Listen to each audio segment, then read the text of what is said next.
Welcome to the Central Resource Unit. My name's Cheryl Brooke. In this series of 2 videos I'm going to demonstrate how to set yourself up in the CASCOM system and also how to make yourself available and accept shifts. The first video, CASCOM A, is an introduction to CASCOM, and in this video I'll show you how to set yourself up. The second video, CASCOM B, covers how to make yourself available for shifts and how to accept offers of shifts. This is the link that you need to get to the CASCOM site. Once you've logged onto the CASCOM site, you'll get this sign-in page. The first thing you need to enter is your employee number, and then your initial password will be password with a capital P, just how it's written on the side there to the left, and then you click the sign on. It takes you to the news page, the CASCOM news page. Now there's quite a bit of information in this, but the most important thing is the Central Resource Unit Allocation Team phone number. This is this one here, 4215 2332, and I recommend that you pop that into your mobile phone so that you've always got that with you. Next, there's some information about the CASCOM interface and the recommended browsers for you to have optimum usage. Then there's some information about the mandatory competencies. There's 4 mandatory competencies that all casual staff need to complete within the first 4 weeks of employment, and then recommended training packages role specific after that. Now if we scroll all the way down to the bottom, there is other information along the line that is relevant depending on where you're going to be working. There's some information about the timesheet process, and there's also a separate video in relation to that. Then we've got educational resources, and then right down the bottom of the page there's this useful information. The first thing here is the service level agreement. That covers our expectations of you to maintain your availability accurately in the CASCOM system, as well as the expectations of the ward entering shifts and our commitment to try not to cancel you. Next, we've got some casual information booklets. The first one is for the University Hospital Geelong, and the second one is the Mackellar Centre. These booklets cover very basic information about each unit, what type of patients or residents they have, and very basic information about the routines. Next, there's a link to the Bowen Health pay periods. So if you starting work and you're not sure what pay period, you just click on the link and it brings up a Excel spreadsheet.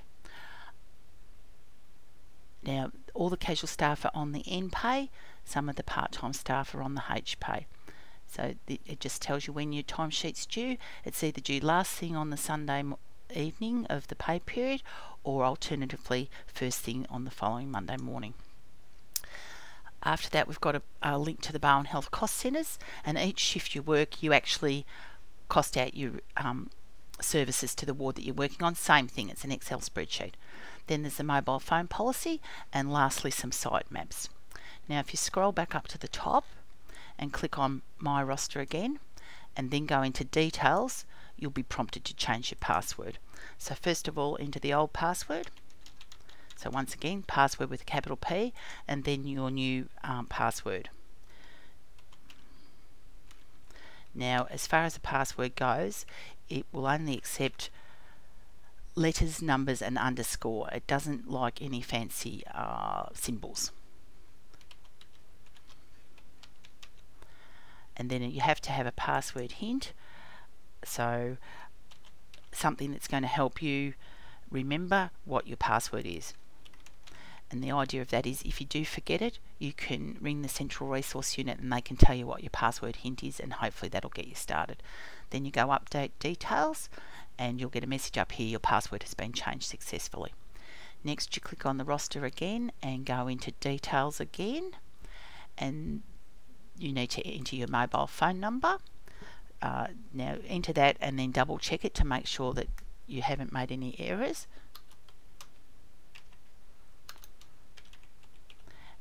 And then a private email address as well.